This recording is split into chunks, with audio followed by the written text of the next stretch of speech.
अरे मित्र, आपल्याला सर्वज्ञ श्री चक्रधर स्वामींच्या जयंतीची तयारी करायची आहे ना? हो हो करायची आहे ना. अरे थांबा, काय बोलला तुम्ही? काही तर नाही. अरे आता तुम्ही काहीतरी जयंतीबद्दल बोलला ना. अरे हो, सर्वज्ञांची जयंती येत आहे ना, त्याच्याच तयारीबद्दल चर्चा करतोय आम्ही. अरे मित्रांनो, मुळात जयंती हा शब्दच चुकीचा आहे. जयंती ही एखाद्या थोर पुरुषाची किंवा एखाद्या थोर हुतज्ञाची यांचीच साजरी करतात, पण परमेश्वराची नाही, हे लक्षात ठेवा. बरोबर आहे.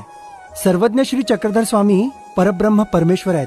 या कलियुगी आजही विद्यमान आहेत. त्यामुळे त्यांच्या या जन्मदिवसाला आपण अवतार दिवस म्हणून संबोधलं पाहिजे, जयंती म्हणून नाही. अरे महाराष्ट्र शासनानं सुद्धा याला अवतार दिवस म्हणून संबोधलं आहे, लक्षात ठेवा. हो, अगदी बरोबर आहे. अरे मला हे सुद्धा वाटतं की प्रत्येक मराठी व्यक्तीनं हा अवतार दिवस महाराष्ट्रापुरताच मर्यादित न ठेवता याला संपूर्ण विश्व पातळीवर मोठ्या धूमधडक्यात साजरा करायला पाहिजे. त्यामुळे सर्वांना तुम्ही सुद्धा सांगा की या दिवसाला जयंती म्हणायचं नाही आहे, या दिवसाला अवतार दिवस म्हणायचं आहे. हो, नक्कीच. आम्ही याचा प्रचार आणि प्रसार करू.